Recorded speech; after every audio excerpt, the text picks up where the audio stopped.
What is going on, everybody? Welcome back to a brand new video. And in today's video, I'm going to be doing my review of Michael, the brand new Michael Jackson biopic that we've all been waiting for years now, has finally hit theaters. And yeah, it's finally here. I've seen it. I saw it last night. So yeah, I'm going to give you my thoughts and give you my overall review of the movie. All right, so starting off, I'm very, very, very aware of all the controversy that this movie has had. With its release. You know, obviously a week ago or so, the Rotten Tomatoes critic scores came out and they were very low. I think it debuted with like a 27% around there. And I was like, Jesus Christ, is the movie that bad? You know, most of the reviews were just saying it's just kind of a montage of Michael's life. There's really no story to be told. None of the characters have any depth. And it's just overall, it's just not, and it's not accurate either. They were saying it's just overall not a good movie. Then, a couple days ago, we got the audience scores. And I think it debuted at a 97% audience score, which is nuts. So, immediately divided right down the middle. One side loves it, one side hates it, right? And I don't trust anything Rotten Tomatoes says. Rotten Tomatoes are the biggest fucking dumbasses. I mean, this is the same company or studio or whatever you want to call it. And I trust me, another thing, I know how Rotten Tomatoes works. I understand that it's a majority of what people give a rating, and that overall makes up the rating for the film, right? But I'm sorry, the people who are attached to Rotten Tomatoes are some of the dumbest motherfuckers. They gave the Marvel TV show, The Marvels, when they came out in like 2022 or whatever it was, a higher score than The Sopranos. That ought to tell you just how fucking dumb they are. I never trust them, audience or critics wise. So I was like, I gotta see what the whole thing with the movie is. Like, I have to see this now. You know, I was gonna originally wait like a week or two to go see it, but I was like, no, after that I have to see it. So I saw it yesterday, and I gotta say, I was pleasantly surprised. I thought the movie was really good. I really enjoyed it. But I'm not gonna sit here and say it was perfect. No. Far from perfect. Definitely not a perfect movie. But an enjoyable movie, absolutely. If I was ranking this based on enjoyment, I would have given this 100 out of 100. It's perfect for enjoyment value. But there are things in this movie that are off.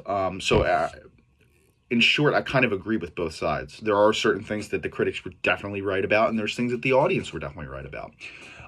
So firstly, my overall score, I give this a 4 out of 5 stars on Letterboxd, which is an 8 out of 10 to me. I like I said, really enjoyed this movie. Thought it was really good. But I do have some problems with it. Firstly, though, I think they nailed every single performance in this movie. Music performance, like on stage, a rehearsal, whatever it is. They nailed it all. The Thriller recreation was fantastic. It was so awesome getting to see that iconic music video recreated. Possibly the most iconic music video of all time getting recreated. So sick to see, seeing the rehearsal for Just Beat It. I wish we could have gotten to see him perform Just Beat It on stage. We didn't. It was just kind of the rehearsal music video type thing. Which is, it's fine. It works. Like I said, I really wanted to see him perform that one. Same with Thriller, but it's okay. It's not a big deal.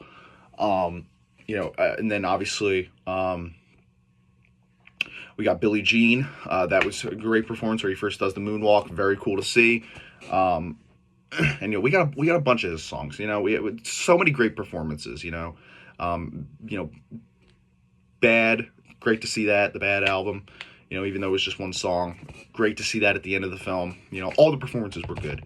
Now, acting performances. Jafar Jackson as Michael Jackson was insane. This kid deserves an Oscar for this role. Just 100% deserves an Oscar. If he doesn't at least get nominated, there will be riots, because he perfectly nails Michael Jackson in every way. He looks just like him.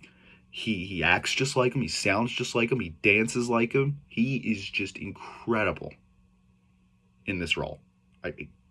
Spitting image. It was uncanny how much he looks and acts and talks like Jackson. And it's great. It's just fantastic. It's incredible. And I also think Coleman Domingo is also fantastic as his father.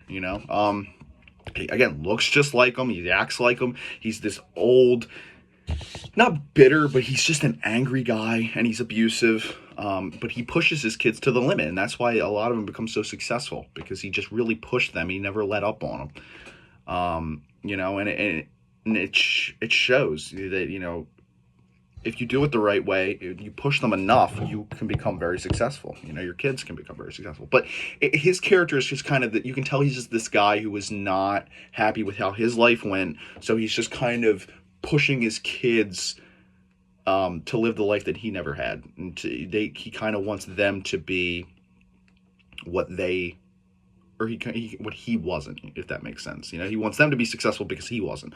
And to be honest, it's not just about his kid. It's really about him. It's about him wanting to feel better about how he fucked up his life.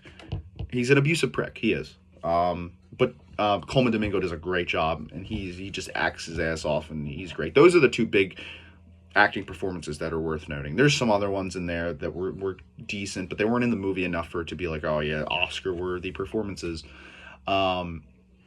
But yeah, dude, just fantastic, dude. Jafar Jackson definitely deserves an Oscar. I'm heavily campaigning for him next year at the Oscars. So yeah, that was fantastic. The movie looks great. It's so gorgeous. It's just a gorgeous movie. The cinematography is beautiful. Every shot of Michael on stage or dancing in some sort of way was just beautiful. I thought the movie was also paced very well. This movie goes by so fast, but it's kind of a double-edged like sword. For one, I think the movie goes by fast because it paced really well, but I also thought it went by too fast because I didn't think the time was long enough, which I'll get into. Loved seeing Michael as a kid. I thought that was really cool to see his upbringing.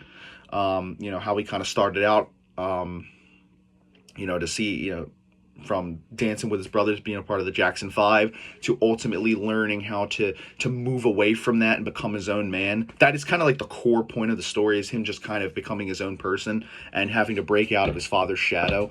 Or not shadow, but chokehold. His father kind of has him in this legal chokehold this whole movie, where he just wants Michael to do everything for him, and Michael's too afraid to stand up to him. And so Michael's journey in this movie is to kind of like finally become a man and finally break free of that. But I wasn't 100% down with the way it was executed, which I will also get into. Aside from that, though, man, like, just I loved it. I loved the movie. I don't really know what more to say. I loved it. I loved almost everything about this movie. You know, they got some great historical points, like accurate. You know, Michael burning the top of his head for the Pepsi commercial. I'm glad they put that in there. They started mentioning or showing you how his skin started bleaching and turning white or whatever, which will come back in the sequel. And obviously the insane ending where it just kind of ends with him performing the Bad album, and then that's it, and it cuts, and the story continues. Yeah, just overall a fantastic movie, man. It was really, really good, but again, not perfect. So now I'm going to get into the things that I really had issues with. First, I thought the story could have been stronger. This is why I said I had a problem with how it was executed. I thought it could have been stronger. It was there, this idea that he wants to break free of his father's like chokehold he has him in, but it wasn't extremely well established. I thought it was just, they kind of dipped their toe in it a little bit. I thought it could have been more like prominent, you know. It could have been more of a prominent thing. You know, I keep comparing like this movie to like Straight Outta Compton, because that's my favorite musical biopic. I think that's actually the greatest biopic ever made, in my opinion. The story there is so strong, and it's so clear what this is. It is the rise and downfall of NWA and Eazy-E, and how he kind of became obsessed with the money. Even if it wasn't accurate, it still had a very strong theme and a very strong point, and you could see where it was going. It felt very focused. The Michael movie didn't feel very focused. It felt, and this is kind of where I agree with the critics, it did feel like a montage of his life rather than an actual story, which I was okay with, though. This felt more like a celebration of Michael than it was an actual movie with a core plot and a driving point, and there's like a clear-cut, focused ending. You can tell that's not really what it was trying to do. And again, I kind of have a problem with that, but I'm also kind of okay with it. The ending. I thought the ending was too abrupt. I really did. It just kind of ended, you know. I thought that it would have been smarter for them to have something traumatic happen in Michael's life to end on. You know, maybe something bad happens to him, or the allegations start coming out, which I'll also get into. And then that is what ends the film. And it leaves on a big cliffhanger. It's like, what the fuck? I gotta see what else happened. What the hell? But no, it ended on his 1988 London performance, performing the Bad album, which again was cool, but I feel like you could add a stronger ending. And that's another thing, the allegations of him being a child molester, which by the way, I'm saying this, he's not. I do not believe that one bit. I think the whole thing kind of got pinned on him, and he was used as a scapegoat so that the actual predators could get away with it. And I do believe he was murdered. I just don't believe he killed himself from drugs. And I think it's actually officially ruled a homicide, if I'm not mistaken. But yeah, I feel like that's such a significant part of Michael's story that you kind of have to put it in. And they didn't really put it in this movie at all. I know it kind of started happening later, but I'm pretty sure the allegations started around this time. But like the core of it was obviously later. But it would have been cool if they at least hinted at that a little bit.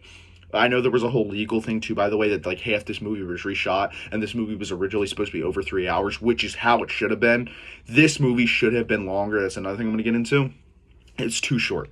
2 hours was too short, and it wasn't even a full 2 hours. The whole runtime, excluding credits, was about 1 hour and 57.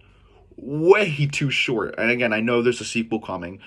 Still, too short for this half of the story, man. This movie should have at least been 2.5 hours without credits. And it wasn't. So it was too short, I thought, the movie. I thought they should have just focused on more. Another thing I kind of agree with the critics on is that his brothers really didn't have much personality in there. No Janet Jackson either. We didn't see Janet at all. And I know there was like a thing that she got really mad about this movie and had like a fight with her brother or someone or the director or something, where she got really pissed off about the movie. I know Michael Jackson's daughter came out and said the movie wasn't fully accurate. It was very dramatized for Hollywood, which all these biopics are. But yeah, she wasn't in it. They didn't really expand on any of his brothers. They're kind of just one-note characters, which again, the critics also did say, which I kind of agree with. They are just pretty one-note. I wish we could have gotten to see a little bit more of their relationship with Michael and everything, but we didn't.